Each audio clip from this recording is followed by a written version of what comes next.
하나님을 두려워할 줄 알고 하나님에 대해서 좀 아는 그런 사람들이 우리가 미처 생각하지 못했던 부분들을 이야기해주고 조언해줄 때에 정말 이 일이 이렇구나 하고 이렇게 감탄할 때가 있습니다.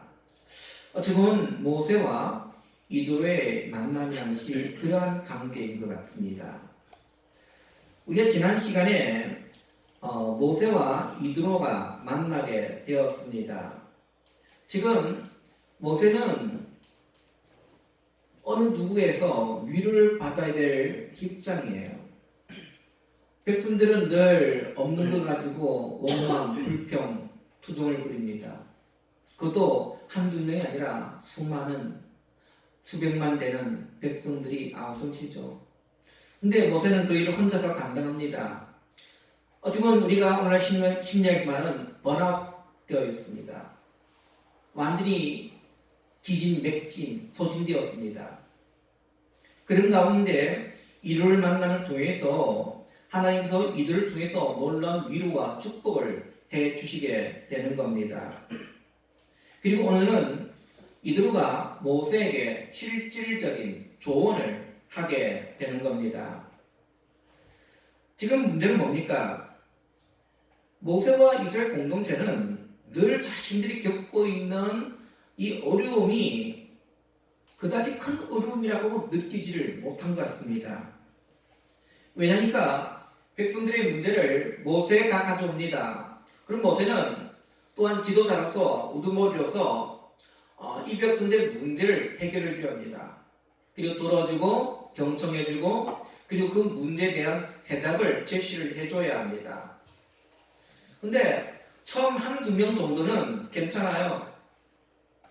근데 매일같이 사람들이 줄을 섭니다. 아침부터. 그럼 모세는 그 일을 위해서 아침부터 일어나서 그 일을 듣고 그리고 해결책을 제시해주고 그러면 그 백성은 떠나가고 또 다음번 순서에 또 사람이 와서 또 자기 문제를 또한 내놓습니다.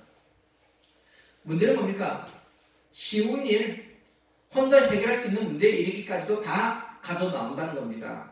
백성들 입장에서는 이해될 수 있어요. 왜요? 자신들이 결정할 문제가 괜히 이걸 내가 결정해가지고 하나님 뜻에 어긋나면 어쩔까 이런 마음도 들 수도 있을 것이고 이왕 결정하는 거 그것도 하나님의 뜻에 맞춰서 결정한다는데 누가 뭐라겠습니까?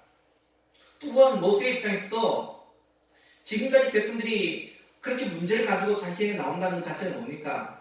지도자를 신뢰하기 때문이고 그리고 하나님 말씀대로 잘 살아보겠다고 나오는데 지도자 입장에서도 그들의 마음을 충분히 이해하기 때문에 지금까지도 큰 어려움이 있었지만은 그걸 큰 어려움으로 여기지 않고 느끼지 않냐고 지금까지도 간행처럼 아침에 일찍 일어나면 백성들 문제를 가져오면 그 문제를 풀어주고 같이 또한 해결하고 그렇게 해왔다는 것입니다.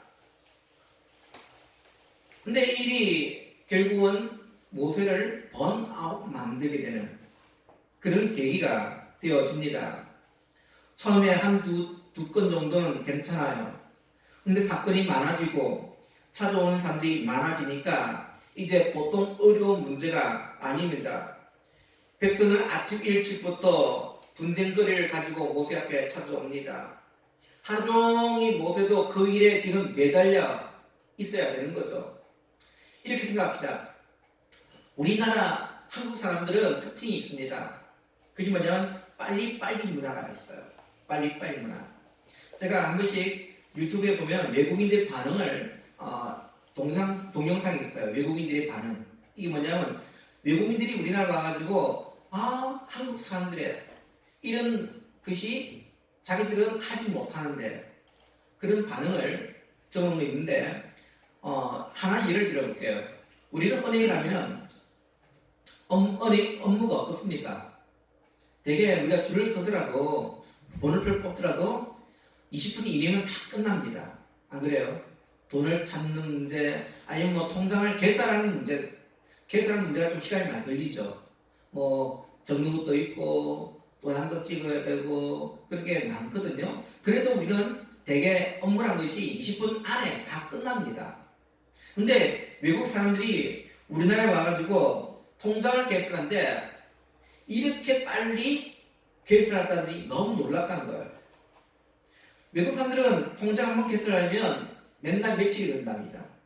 아니 하루 정도 걸리는 경우도 있어요. 그래서 아침에 가면은 오후에 돼가지고 겨우 이제 통장이 결설돼서 통장을 자기 손에 받을 수 있는. 그러니까 우리나라는 그렇게 만약에 따라가면은 누가 은행에 가겠습니까? 아마 아무도 은행 가지 않을 거예요. 우리는 좋은 시스템을 우리는 가지고 있습니다. 근데 외국 사람들이 볼 때 그 시스템을 보면서 아주 획기적이고 놀랍다라고 얘기를 합니다.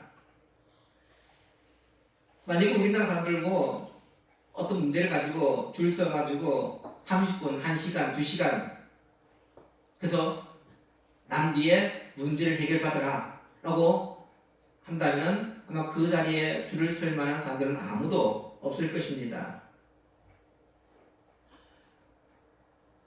지금 백성들의 입장에서는 우리의 문제를 모세에게 가져가야만이 모든 게 다 해결될 수 있다 라고 그들은 생각을 합니다. 근데 이 문제에 대해서 이드로가 지적을 합니다. 지금 당신이 하고 있는 일이 옳지 못하다라는 겁니다. 옳지 못하다. 지금 이들은 문제를 정확하게 지적을 하고 있습니다. 그대 하는 것이 옳지 못하다는 겁니다. 이 말은 그대 하는 것이 그렇게 좋은 방향은 아니다는 겁니다. 선하지 못하다는 겁니다. 결코 잘하는 것이 아니라는 겁니다. 왜 이들과 이런 말을 했을까요? 모든 문제를 모세에게서만 해결받으려는 것이 모세에게 너무도 가중한 짐이 되는 거예요. 한 사람에게 가도하다는 겁니다. 한 사람에게. 또한 백성들이 굳이 그럴 필요도 없는 아주 사소한 문제 이렇게까지 다 모세에게 가져오는 바람에 결국은 그 피해는 누구에게 갑니까? 백성들에게 간다는 거예요. 아주 시급하고 중요한 결정이 있는 사람은 뒤에 있고 사소한 문제를 가지고 나오는 사람들은 앞에 있고 그래서 그 문제를 다 해결되어지고 나서 나중에 큰 문제를 가지고 온 사람들이 뒤에서 가져 나왔는데 시간이 지나버렸어요. 해결할 수가 없어요. 다음날 와야 돼요. 이러한 문제도 발생이 되어진다는 겁니다. 그래서 지금 이드로가 발견한 문제가 무엇이겠습니까? 그것은 책임이 분산되어 있지 않다는 겁니다. 책임이 분산되어 있지 않다. 이스라엘 백성들은 오랫동안 노예 생활을 해왔던 민족이었습니다. 어떤 분 그들 스스로가 책임지고 그리고 이런 일들에 대해서 너무도 하지 못했던 사람들이에요. 책임을 지질 않습니다. 왜요? 위에서 시키면 시키는 대로 하면 되는 거예요. 책임은 위에 있는 사람이 지는 거지 노예는 책임질 필요가 없어요. 시키면 시킨 일을 했기 때문에 이걸 옮겨놔라 하고 했는데 굳이 옮길 필요도 없는 걸 옮겨놨어요. 그러면 노예 책임입니까? 아니잖아요. 시키는 사람이 책임이에요. 지금 이스라엘 백성들은 오랫동안 노예 생활을 하다 보니까 책임이라는 것이 없어요. 책임의식이 없어요. 그리고 모세에게는 일이 너무도 가중합니다.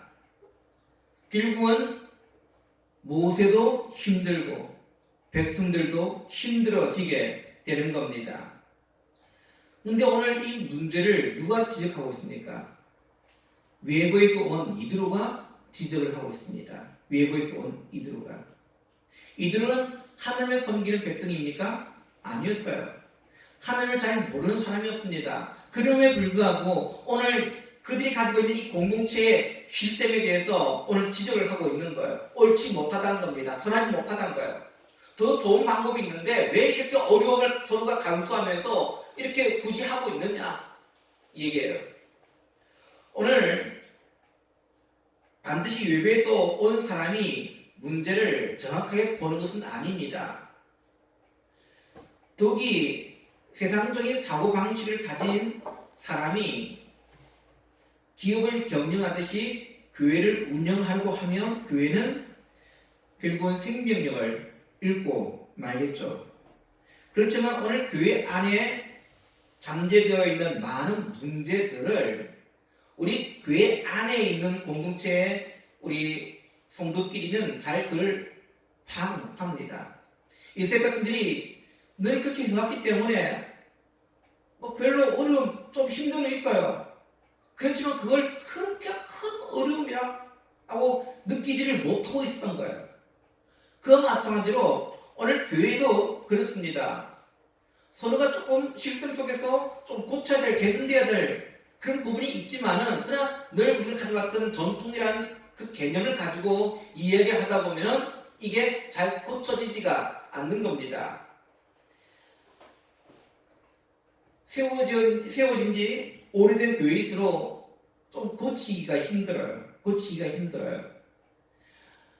과거에 제가 학생회 때에 1980년 그리고 또 대학생활 1990년 초반에 할 때에 교회 안에 저희 모교회도 그래도 전통이 있던 교회였어요.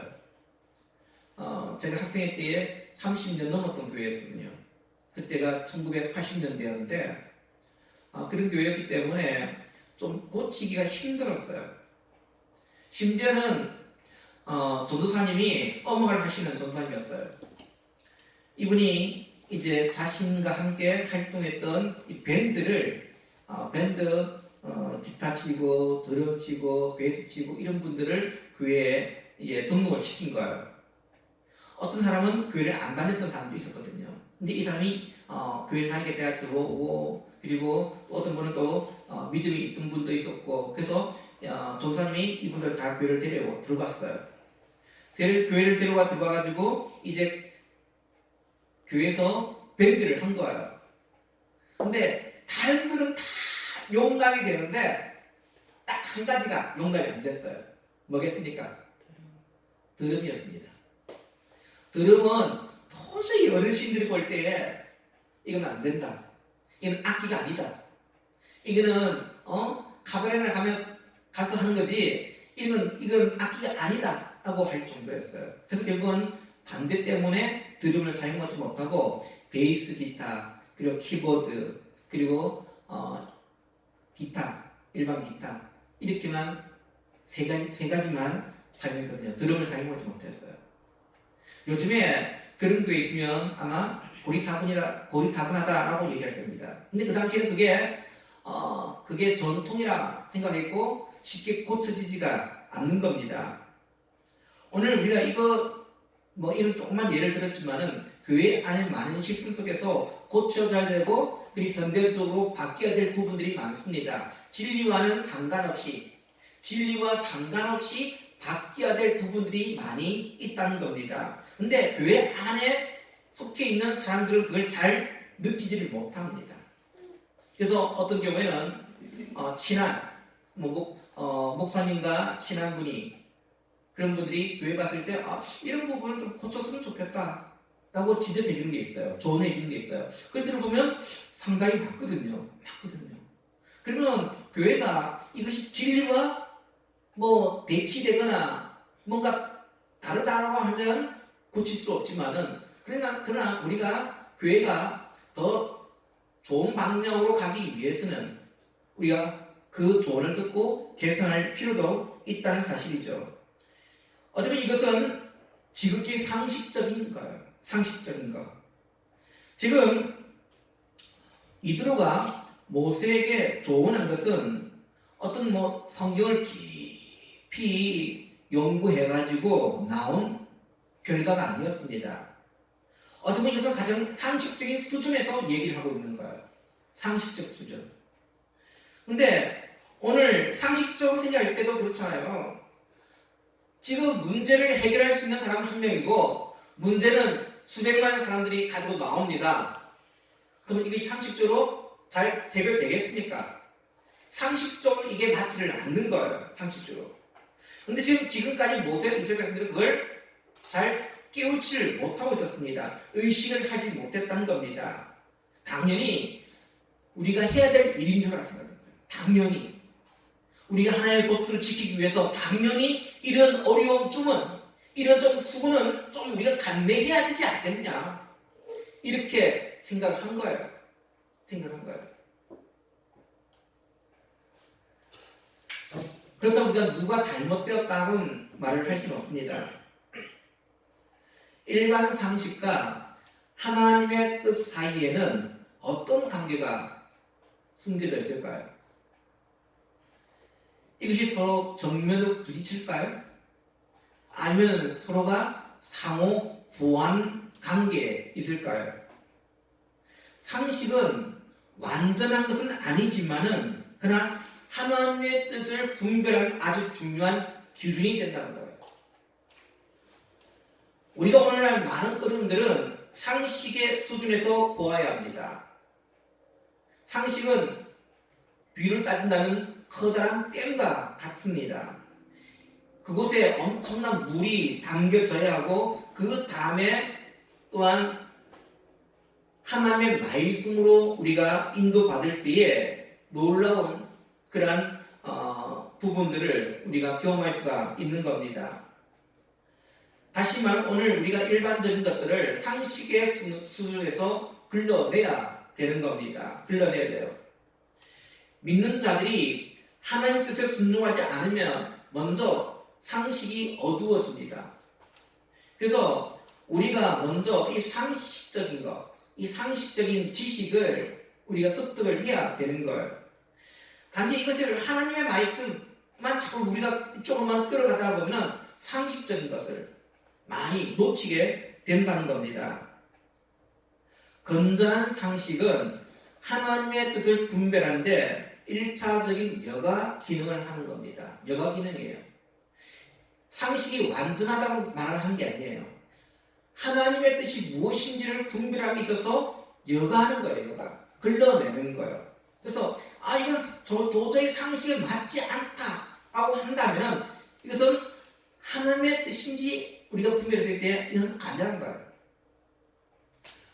많은 이단 종교들을 보십시오.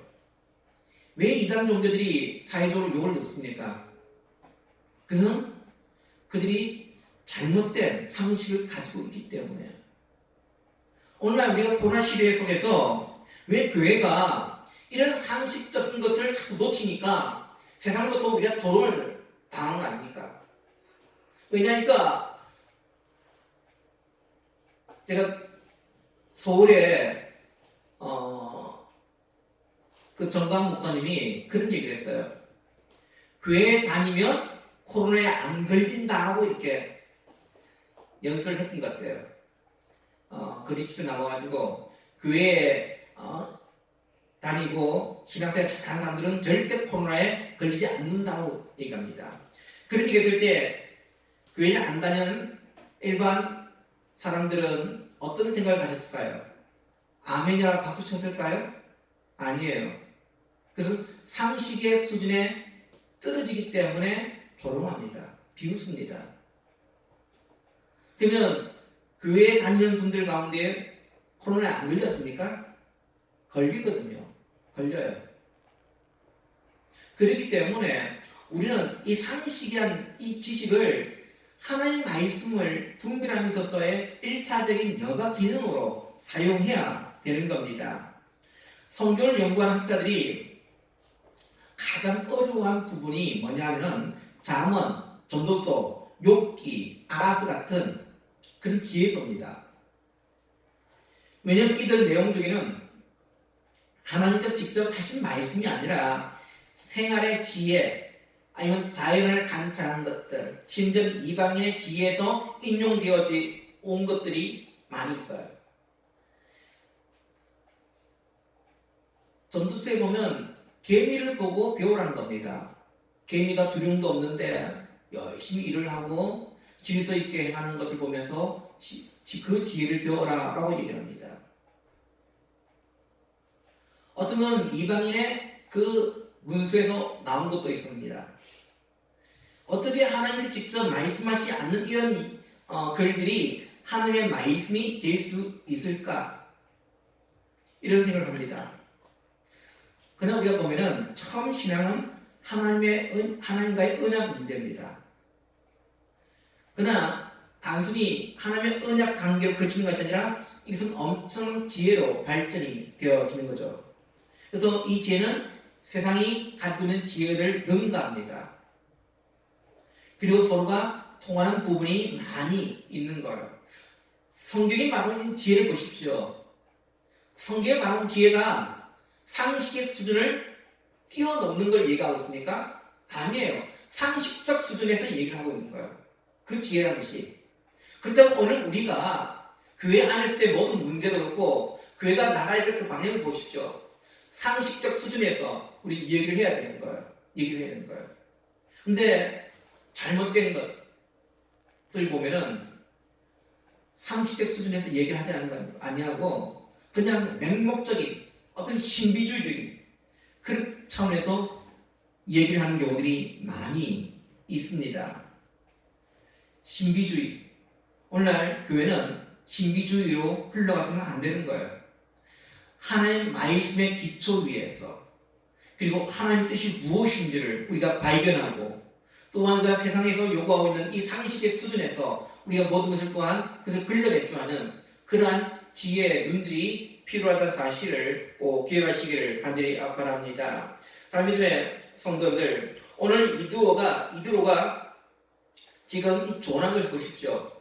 이 조언 속에서 우리가 몇 가지의 것을 한번 생각해 보기를 원합니다. 첫째는 뭐냐면 이 조언들은 절대적인 것은 아니란 겁니다. 절대적인 것. 그것이 뭐냐면 이드로가 조언했기 때문에 모세 너는 반드시 따르라. 순종해야 한다. 이렇게 얘기를 하고 있는 게 아니에요.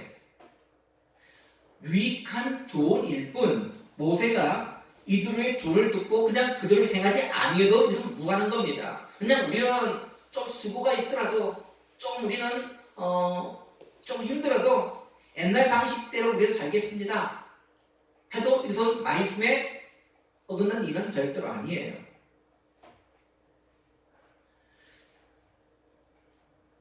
사도 바울이 예루살렘에 이제 2차 전도 여행을 마치고 예루살렘으로 올라가기 전에 아가보라는 형제에게서 그가 예루살렘에 올라가게 되어지면 손발이 묶일 것이라는 예언을 듣습니다. 근데 바울이 그 예언을 듣고 이 아가보의 그 예언을 듣고 예루살렘으로 올라가지 아니했습니까? 올라갑니다. 그리고 아가바의 예언대로 그는 예루살렘에서 그는 묶입니다. 왜 그가 아가바의 예언이 있음에 불구하고 예루살렘으로 올라갑니까?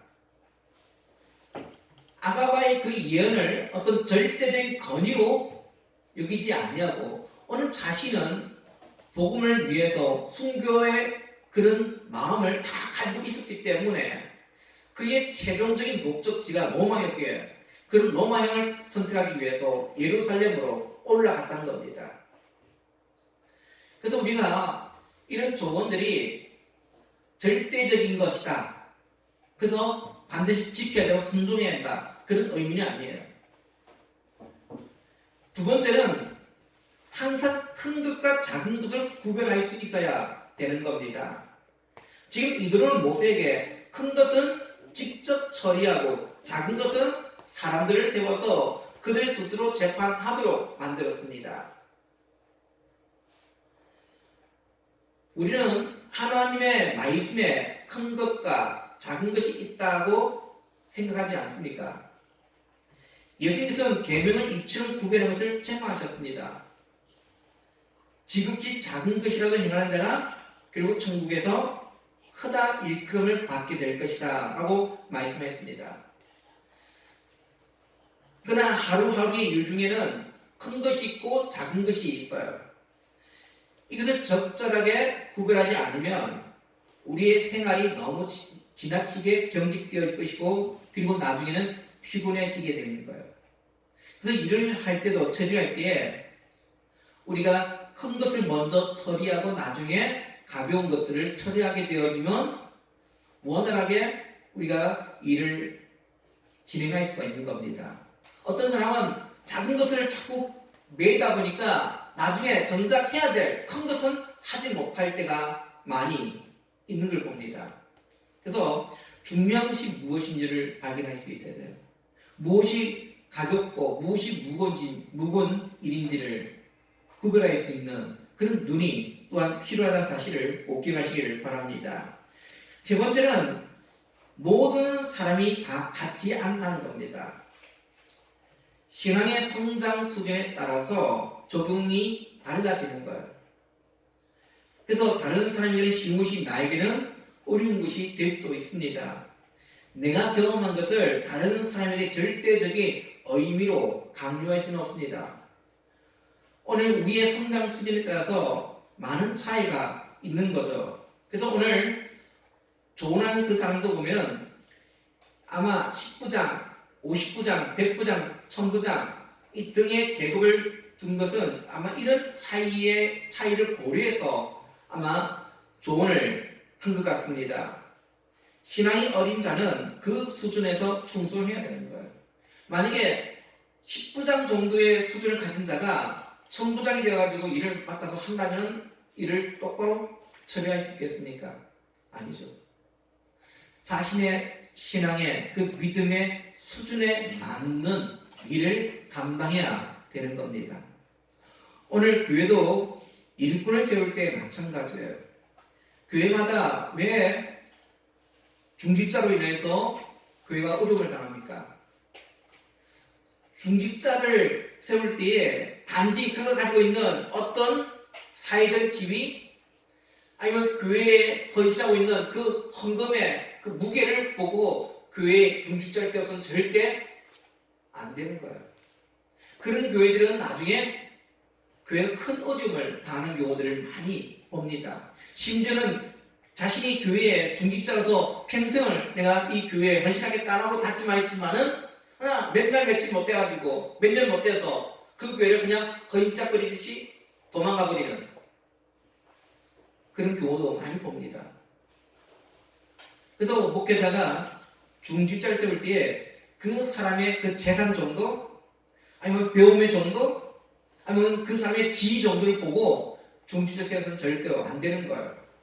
철저하게 믿음을 봐야 되네요. 믿음을 봐야 돼요. 이 사람이 주변의 많은 사람들로부터 칭찬받고 존경받는 자인가? 믿음대로 살고 있는가? 거룩한가?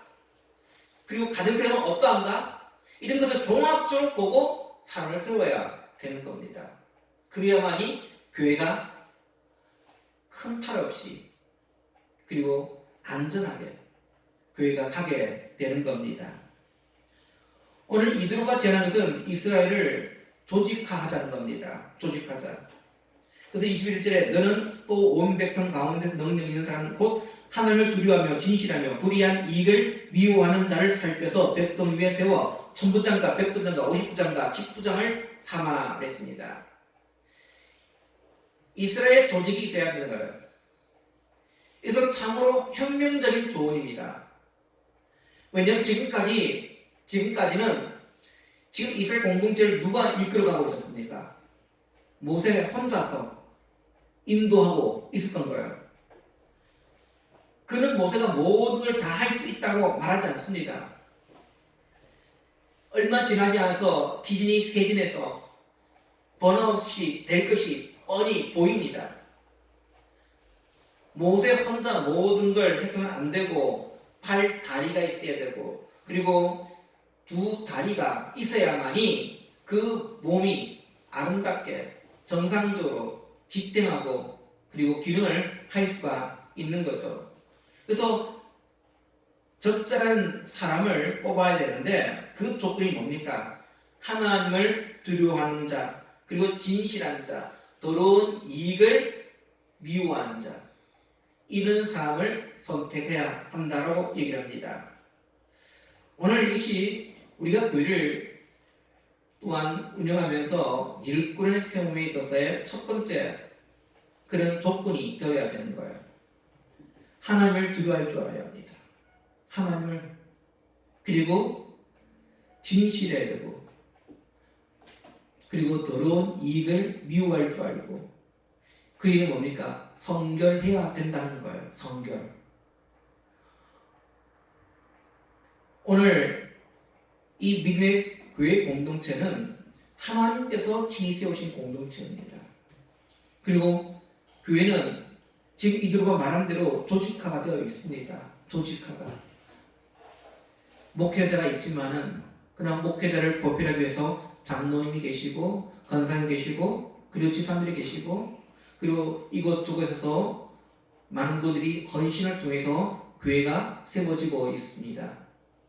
이미 이들과 말한 대로 교회는 아름답게 조직화가 되어 있지만은 그러나 그 조직화를 위해서 일꾼을 세울 때에 오늘 우리가 정말 이들과 조언한 대로 하나님을 진정으로 두려워할 줄 알고 진실할 줄 알고 성결한 이런 사람들 우리가 일꾼으로 바르게 세웠는지를 한번 살펴봐야 되는 겁니다. 그리고 앞으로도 하나님의 일꾼을 세울 때에 그러한 조건만 가지고 일꾼을 세워야 되는 거예요. 그 사람이 가지고 있는 어떤 재물, 지위 이런 걸 봐서는 절대 안 되는 거예요. 우리는 하나님의 말씀 가운데로 들어가야 되는 거예요. 이 일을 통해서 나중에 이런 천부장, 백부장, 50부장, 110부장의 조직을 통해서 어떻게 모세는 그가 지어야 될 그 짐을 이제 가볍게 하게 됩니다. 또한 백성들은 어떻습니까? 그전에 아침 일찍 나가가지고 모세를 바라보며 나왔고 그리고 그 문제 하나 해결하기 위해서 엄청난 시간을 소요해야 되고 자신들도 힘들었는데 이제는 그런 문제를 통해서 쉽게 문제를 해결할 수 있고 어쩌면 이스라엘 서로가 윈윈이 되어지는 그런 계기가 된 거예요. 오늘 사랑하는 믿음의 성도들 그렇습니다. 오늘 자신이 져야 될 책임은 자신이 져야 됩니다. 다른 사람들에게 가중한 짐을 지우는 것은 안 돼요. 그러기 위해서 교회는 일꾼을 세웁니다. 그 일꾼을 통해서 교회는 서로가 아름다운 협력 관계를 통해서 하나님께서 우리에게 주시는 그 지상 명령들을 잘 감당하고 그 소명대로 사명대로 살아가는 그런 우리 믿음의 교회가 되어지기를 원합니다. 아직은 우리는 교회가 작아서 많은 일꾼을 세우지 못합니다. 그러나 교회가 점점 부흥이 되어지면 일꾼을 세울 때 언제나 오늘 이드로가 지금 모세에게 조언했던 그 조언대로 하나님을 두려워할 줄 알고 진실하고 성결하고 많은 사람들 존경받을 수 있는 그런 사람들을 세움을 통해서 우리 드림교회가 좀 더 확장되어지고 좀 더 성장되어지는 그런 일들이 우리 속에서 일어나시기를 주님의 이름으로 축원드립니다. 기도합니다. 참 좋으신 아버지 하나님 감사합니다. 이 시간도 우리를 하나님의 은혜 가운데로 불러주셨고